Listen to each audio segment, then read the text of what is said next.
नगर निगम का चुनाव होगा, मेयर वार्ड का चुनाव होगा। आपके बाल बच्चे अगर पढ़ लिख कर बेरोजगार बैठे हैं, साल भर के अंदर बांकीपुर में जितने सरकारी विद्यालय हैं, साल प्राइवेट स्कूलों को यहाँ फीस जो स्कूल डेवलपमेंट के नाम पर 20,000-30,000 रुपया साल दिसंबर तक स्कूल चलाने वाले सभी लोगों के साथ हम लोग मिलकर इतने के बाद हमने जो यहाँ सर्वे कराया, बांकीपुर सर्वे में निकल कर आया। नमस्कार, हमारा नाम है समरीन और आपने देखना शुरू कर दिया है खबर अनफिल्टर्ड। देखिए, विधायक प्रशांत किशोर लगातार अलग अलग वार्ड में जा रहे हैं और लगातार लोगों को संबोधित भी कर रहे हैं। और ऐसे में प्रशांत किशोर अब से कुछ देर पहले यहाँ पर पहुंचे थे और मन से प्रशांत किशोर ने सब कुछ बता दिया है कि आगे आगे प्रशांत किशोर की रणनीति क्या कुछ होगी। और ये भी बता दिया है कि आगे आगे जन सुराज क्या कुछ करने जा रहा है। तो क्या कुछ कह रहे हैं मन से विधायक प्रशांत किशोर, सबसे पहले आप उनको सुनिए। सितंबर, अक्टूबर, नवंबर 3 महीना में ये 2 काम आपको दिखेगा। इसका भी असर अगर बांकीपुर में हमने इसको कर दिया, आप समझिए पूरे बिहार में 5 करोड़ लोगों को अनाज मिलता है। 5 करोड़ लोगों को अनाज मिलता है, 1.25 करोड़ लोगों को पेंशन मिलता है, सब में चोरी हो रहा है। जैसे ही बांकीपुर में इसको हम लोग करेंगे, पूरे बिहार की व्यवस्था पर दबाव बनेगा। सब विधायक और मंत्री को अपना कमीशन छोड़ना पड़ेगा, जो 6 रुपया 8 रुपया क्विंटल पर कमीशन लेगा। तो इस चीज को 3 महीना में करना पहली प्राथमिकता है। दूसरी बात हमने आपको सबसे बड़ी बात कही है, आपके बच्चों के पढ़ाई की बात। तो जीतने के बाद हमने जो यहाँ सर्वे कराया बांकीपुर में, सर्वे में निकल कर आया है यहाँ रहने वाले 62% परिवार, मतलब 100 में 62 परिवार अपने बाल बच्चों को प्राइवेट स्कूल में पढ़ा रहे। और प्राइवेट स्कूल में पढ़ाने वाले लोगों की सबसे बड़ी शिकायत है मनमाना फीस। और फीस से भी ज्यादा हर साल स्कूल वाले जो सालाना डेवलपमेंट फीस के नाम पर 2,000 से लेकर 40,000 रुपया तक परिवारों से ले रहे हैं। तो ये मैंने तय किया है, इस साल दिसंबर तक स्कूल चलाने वाले सभी लोगों के साथ हम लोग मिलकर काम कर रहे हैं। उसमें प्रशासन को भी इन्वॉल्व करेंगे। हर हालत में जिनके भी बच्चे प्राइवेट स्कूल में पढ़ रहे हैं, आपके बच्चों का फीस अगले साल इस साल के मुकाबले कम हो जाएगा। बच्चों को पढ़ाना सस्ता होगा। कितना कम होगा इसका गारंटी नहीं दे रहे, लेकिन निश्चित तौर पर कम होगा। जो स्कूल डेवलपमेंट के नाम पर 20,000-30,000 रुपया लिया जा रहा है, डोनेशन लिया जा रहा है, उसको निश्चित तौर पर बंद करा देंगे। बांकीपुर विधानसभा क्षेत्र में प्राइवेट स्कूल अगर आप चला रहे हैं तो नियम से ही चला सकते हैं, नहीं तो ये चलाया। साधारणतः विधायक ये सब करते हैं, तो स्कूल वाले को बुला के डराता है, लेकिन डराकर अपने लिए पैसा मांगता है। हमको पैसा दो, पैसा लेते रहो। तो हमको पैसा नहीं लेना है, आप देखिएगा, इसका प्रमाण आपको दिखेगा। अगले साल प्राइवेट स्कूलों को यहाँ फीस और डेवलपमेंट फीस कम करना ही पड़ेगा। बाकी बच गए 40% लोग जिनके बच्चे सरकारी स्कूल में पढ़ रहे, जो यहाँ के सबसे गरीब लोग हैं, उनके लिए मैंने कहा है कि 1 साल के अंदर, तो चुनाव से पहले कहा, उसको रिपीट कर रहे, साल भर के अंदर बांकीपुर में जितने सरकारी विद्यालय हैं, अगर उन विद्यालयों में गुणात्मक सुधार नहीं, नाम के लिए सुधार नहीं, अगर बहुत बेहतर सुधार नहीं हुआ, तो अगले साल दशहरा के बाद आपके पास ये अधिकार होगा, आप अपने बच्चे का नाम प्राइवेट स्कूल में लिखवा दीजिए, उसके फीस का चिंता अपने प्रतिनिधि, अपने भाई बेटा प्रशांत किशोर पर छोड़ दीजिए।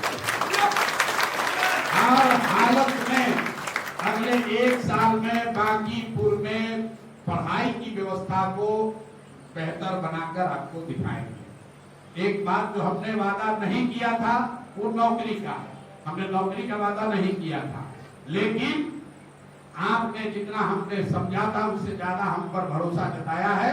तो सूद के तौर पर आपको ये कह रहे हैं कि आपके बाल बच्चे अगर पढ़ लिख कर बेरोजगार बैठे हैं, आप चिंता मत कीजिए, उसका बायोडाटा, उसका सीवी बनाकर हमारे कार्यालय में जमा कराइए।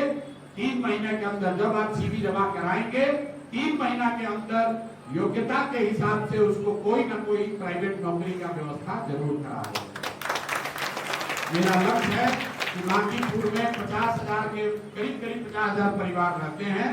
उसमें से 10,000 परिवार के बच्चों को, बच्चियों को जो पढ़ लिख कर बेरोजगार बैठी है, उनको कोई न कोई नौकरी जरूर दिलवा दिया जाए। इस काम को किया जा रहा है, आपका सहयोग मिला है, इसके लिए आपका धन्यवाद कर रहे हैं। सब चीज कल नहीं सुधर जाएगा, लेकिन मोदी जी की तरह 2047 तक इंतजार भी नहीं करना पड़ेगा। 5 वर्ष की बात नहीं है, अगले 3 महीने में आपको सुधार दिखेगा। और एक अंतिम अब नया एक वादा करके जा रहे हैं, जितना वादा हम कर रहे हैं रिपीट कर रहे हैं। अगर इसको नहीं कर पाए तो जीवन में आपसे कभी वोट मांगने नहीं आएंगे, ये कहने नहीं आएंगे अरे भैया सम्राट चौधरी का सरकार भागड़ा बातें नहीं सुना, नगर निगम तो दूसरे का था वो नहीं सुना, ये सब नहीं कहेंगे, क्योंकि ये सब जानते समझने के बाद हमने चुनाव लड़ा। हमको मालूम है कि हम भाजपा का सरकार, हमको मालूम है कि नगर निगम हमारे यहाँ कब्जा में नहीं और वो काम नहीं करेगा, फिर भी हम आपको काम करा के दिखाएंगे। आपसे एक ही अपेक्षा है कि आपने जो बच्चों के पढ़ाई रोजगार के लिए, बेहतरी के लिए वोट देना शुरू किया है, ये आदत बरकरार रखिए। कल फिर चुनाव होगा, नगर निगम का चुनाव होगा, मेयर वार्ड का चुनाव होगा। अभी आप कूड़ा की बात कर रहे हैं, अगर गली का कूड़ा साफ करना है तो पहले सत्ता में बैठे हुए कूड़ा नेताओं को साफ करना होगा। सबको वार्ड में दिखाइए, वार्ड के और पटना के मेयर के तौर पर किसी ऐसे आदमी को हम लोग जिता कर लाए कि पूरा देश देखे कि पटना का मेयर इतना काबिल व्यक्ति बना है, तब आपको सुधार। हम आपने अपना काम कर दिया वोट देने का, अब आप निश्चिंत होकर बैठिए, हमको काम करने दीजिए। शिकायत होगी तो आप हमसे आकर मिलिएगा, आप अपना काम जारी रखिए।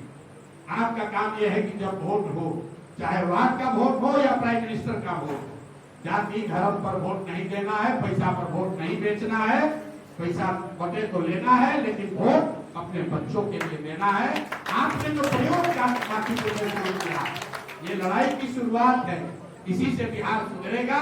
और जितनी जिम्मेवारी अब आपकी है उससे ज्यादा हमारी। बिहार तब सुधरेगा, आपने तो अलग तरीके से वोट देके अपना काम कर दिया, अगर हम अलग तरीके का काम करके नहीं दिखाएंगे तो पूरे बिहार के लोग कहेंगे कि बागपुर में लोग जिताया, फर्क पड़ा। लेकिन अगर फर्क पड़ेगा तो पूरे बिहार के लोग भी आपसे सीख कर सही वोट देंगे। निश्चित जानिए, सिर्फ गाजीपुर के लिए नहीं, बिहार में बच्चों के बेहतर भविष्य के लिए हमको आपको मिलकर इस काम को करना ही है। आपसे बस इतना ही आग्रह है कि जब अगला चुनाव होगा तो फिर भुला मत जाइए, हमको नहीं, अच्छे आदमी को दिखाइए। हर हालत में अच्छा आदमी वार्ड जीतना चाहिए, हर हालत में अच्छे से अच्छा आदमी पटना का मेयर बनना चाहिए। हम आपसे आएंगे, वापस बात करेंगे। और जैसे विधायक का चुनाव में आपने कहा ना प्रशांत यहाँ पे लड़िएगा तभी हम लोग देंगे वोट, वैसे ही हम लोग मिलकर चुनेंगे कि कौन पटना का ऐसा आदमी है जो पटना का मेयर बने। मेयर मतलब जो पटना का पहला सिटीजन, जितना नाली गली स्ट्रीट लाइट का समस्या एक झटके में खत्म हो जाएगा अगर बढ़िया ईमानदार आदमी मेयर बन जाए। हजारों करोड़ रुपया का लूट कर रहा है, थोड़ा मोड़ा नहीं, हजारों करोड़ रुपया का लूट हो रहा है। ये रोड सेफ्टी के हम हमने कहीं बयान भी दिया है, 1000 करोड़ रुपया, 1000 करोड़ रुपया पुलिस के पास जमा है रोड सेफ्टी के नाम पर। क्योंकि सुप्रीम कोर्ट का गाइडलाइन है कि जो हेलमेट नहीं पहनते आपको फाइन करता है, ये पैसा जमा होता है रोड सेफ्टी के लिए, पैसा पड़ा हुआ है, ट्रैफिक उससे सुधारा जा सकता है, लेकिन उस पर काम नहीं हो रहा। वैसे ही शहर की नाली गली स्ट्रीट लाइट सड़क ट्रांसपोर्ट के लिए हजारों करोड़ रुपया आ रहा है, लेकिन इतना चोरी है, इतना चोरी है कि जिसका कोई अंत नहीं है।